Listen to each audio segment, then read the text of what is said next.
नमस्कार दोस्तों, मैं अजय सिंह आपका स्वागत करता हूं एसएससी मेकर के यूट्यूब चैनल में। दोस्तों इस वीडियो में हम आपको बताएंगे 25 मोस्ट इंपोर्टेंट क्वेश्चन दोस्तों जो साइंस और जनरल अवेयरनेस से लिए गए हैं, जो दोस्तों सभी परीक्षाओं के लिए इंपॉर्टेंट है। दोस्तों आप कोई सा भी एग्जाम देंगे तो आपके पेपर में ये सब प्रश्न हमेशा देखने को मिलेंगे। जो दोस्तों प्रश्न परीक्षाओं में बार बार पूछे जाते हैं, रिपीट करते हैं, उन्हीं प्रश्नों को दोस्तों इस वीडियो में शामिल किया हूँ। इसलिए दोस्तों आप सभी प्रश्नों को ध्यान से देखेंगे और याद करते हुए चलेंगे। देखिए दोस्तों, पहला क्वेश्चन है, मोस्ट इंपोर्टेंट क्वेश्चन है और हमेशा दोस्तों ये प्रश्न परीक्षाओं में पूछा जाता है। इस पे दो टाइप के प्रश्न बनते हैं। देखिए पहला प्रश्न ये बनता है, निम्न में से कौन सी विटामिन पानी में घुलनशील है। पहला क्या बनता है, पानी में घुलनशील विटामिन पूछता है, तो उसका आंसर हो जाएगा दोस्तों पानी में घुलनशील कह ले या जल में घुलनशील कह ले, मतलब एक ही होता है जल पानी। ठीक है, यहाँ पे कंफ्यूज नहीं होगा। ठीक है, जल में घुलनशील पूछ ले तो जल में घुलनशील विटामिन कौन कौन सी होती है दोस्तों, विटामिन बी एंड सी। कौन सा, तो आंसर हो जाएगा ऑप्शन नंबर सी। इसमें विटामिन सी दिया है सिर्फ और बी भी होता है। विटामिन बी और सी दोस्तों क्या होते हैं, जल में घुलनशील होते हैं। और एक और प्रश्न पूछा जाता है दोस्तों, कौन सी विटामिन वसा में घुलनशील। ठीक है, वसा में घुलनशील पूछेगा तो विटामिन ए वसा में घुलनशील होता है, विटामिन डी भी वसा में घुलनशील होता है, विटामिन के भी होता है और विटामिन ई भी क्या होता है दोस्तों, ये जो चार है ये वसा में घुलनशील होती है। वसा में घुलनशील पूछेगा तो बताइएगा vitamin A, vitamin D, vitamin के और विटामिन ई क्या होते हैं दोस्तों, ये वसा में घुलनशील। और पानी में घुलनशील पूछ ले या जल में घुलनशील पूछ ले तो विटामिन बी और सी ये होते हैं जल में घुलनशील। तो दोनों प्रश्नों को दोस्तों आप जरूर याद रखिएगा, हमेशा ये परीक्षाओं में पूछे जाते हैं। नेक्स्ट क्वेश्चन देखिएगा, दूसरा प्रश्न है। दूसरा प्रश्न भी काफी इंपॉर्टेंट है, हमेशा ये भी पूछा जाता है। प्रश्न है टाइफाइड। टाइफाइड होने पर कौन सा अंग प्रभावित होता है। तो दोस्तों टाइफाइड होने पर आंत प्रभावित होता है। कौन प्रभावित होता है, आंत। ऑप्शन नंबर बी सही हो जाएगा। नेक्स्ट क्वेश्चन देखिए, मोस्ट इंपोर्टेंट, बहुत बार परीक्षा में पूछा जा चुका है और हमेशा पूछा जाता है। मानव में गुणसूत्रों यानी क्रोमोसोम्स की संख्या कितनी होती है।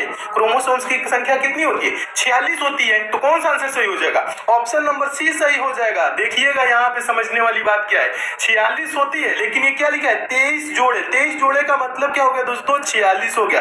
अगर जो सिर्फ संख्याएं दी रहती तो 46 टिक कर दे। ठीक है, लेकिन जोड़े का मतलब, जोड़ा में दो होता है, एक जोड़े का मतलब दो, दो जोड़े का मतलब 4, 46 यानी कि क्या हो गया, 23 जोड़े का मतलब क्या दोस्तों, 46। ठीक है, क्रोमोसोम्स की टोटल संख्या कितना होता है, तो 46 होता है। जोड़ा में पूछे तो दोस्तों आंसर दीजिएगा 23 जोड़े। ठीक है, 23 जोड़े का मतलब हो गया 46। ठीक है, तो यहाँ पे आप कंफ्यूज नहीं होंगे। इस टाइप से थोड़े से कंफ्यूज होकर प्रश्न आप गलत कर देते हैं, लेकिन गलत नहीं करिएगा। ठीक है, मानव में गुणसूत्रों यानी क्रोमोसोम्स की संख्या कितनी होती है, तो 23 जोड़े होती है, संख्याएं पूछे तो 46 होती है। तो इसे दोस्तों आप जरूर याद रखेंगे। नेक्स्ट क्वेश्चन देखिएगा, चौथा प्रश्न भी इंपॉर्टेंट है। प्रश्न है, हमारे संविधान के किस भाग में राज्य के नीति निदेशक तत्व हैं। हमारे संविधान के किस भाग में राज्य के नीति निदेशक तत्व हैं। तो इसका दोस्तों आंसर हो जाएगा ऑप्शन नंबर बी, भाग 4। भाग 4 में क्या है दोस्तों, राज्य के नीति निदेशक तत्व। और पूछा जाता है दोस्तों मूल अधिकार किस भाग में है, तो उसे भी याद रखेंगे दोस्तों। भाग 3 में क्या है दोस्तों, मूल अधिकार। और भाग 2, भाग 2 क्या है दोस्तों, नागरिकता।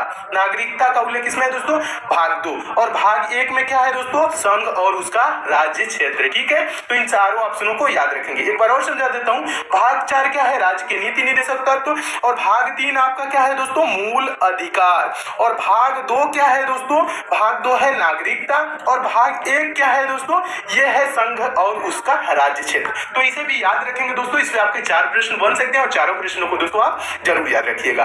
नेक्स्ट क्वेश्चन देखिएगा, पांचवा प्रश्न है। पांचवा प्रश्न भी इंपॉर्टेंट है। प्रश्न है, गौतम बुद्ध ने अपना उपदेश जो धर्म चक्र परिवर्तन के रूप में जाना जाता है कहाँ दिया था। क्या आप करंट अफेयर्स में पीछे छूट रहे हैं?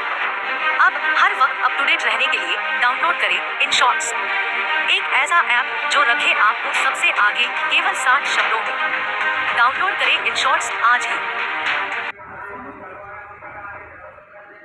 गौतम बुद्ध ने अपना उपदेश जो धर्म चक्र परिवर्तन के रूप में जाना जाता है कहाँ दिया था। तो इसका दोस्तों आंसर हो जाएगा ऑप्शन नंबर बी सही हो जाएगा, सारनाथ में। ठीक है, सारनाथ में अपना पहला उपदेश दिया था जो धर्म चक्र परिवर्तन के रूप में जाना जाता है। तो इसे भी याद रखेंगे। नेक्स्ट क्वेश्चन देखिएगा, छठा प्रश्न है। छठा प्रश्न भी इंपॉर्टेंट है दोस्तों। सारे प्रश्न ये सब परीक्षाओं में पूछे गए और हमेशा पूछे जाते हैं, इसलिए सभी प्रश्नों को दोस्तों याद करते हुए चलिए। ठीक है, छठा प्रश्न क्या कह रहा है, सिंधु घाटी सभ्यता की खोज किसने की थी। तो सिंधु घाटी की सभ्यता दोस्तों ऑप्शन नंबर सी सही हो जाएगा, दयाराम साहनी ने की थी 1921 में हड़प्पा की खुदाई कराकर उस पर सिंधु घाटी पे क्या किया, प्रकाश डाला। ठीक है, कब हड़प्पा की खुदाई कराई थी दयाराम साहनी ने, तो 1921 में, डेट भी याद रखेंगे।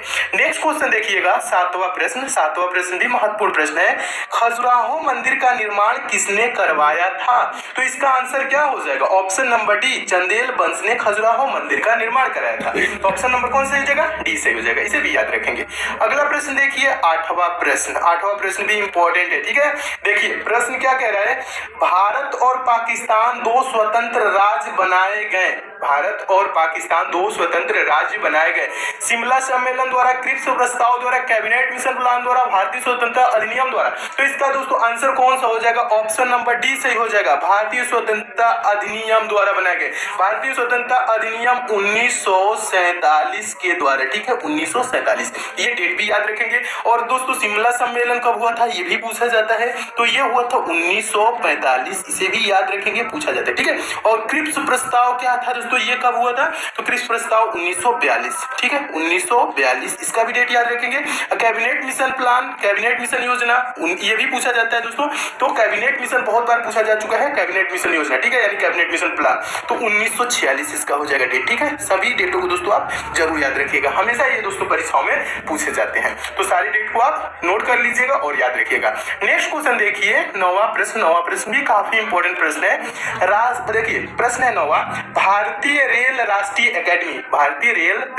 अकादमी National Academy of Indian Railways कहाँ स्थित है? तो इसका आंसर क्या हो जाएगा दोस्तों, चारों ऑप्शन को पढ़ेंगे तो ऑप्शन नंबर इसका डी सही हो जाएगा, वडोदरा में, वडोदरा यानी गुजरात में। ठीक है, तो इसे भी याद रखेंगे, हमेशा दोस्तों पूछा जाता है, ये मोस्ट इंपोर्टेंट क्वेश्चन है, तो आप इसे जरूर याद रखेंगे। नेक्स्ट क्वेश्चन देखिएगा, 10वां प्रश्न भी इंपॉर्टेंट है, हमेशा ये भी पूछा जाता है परीक्षाओं में।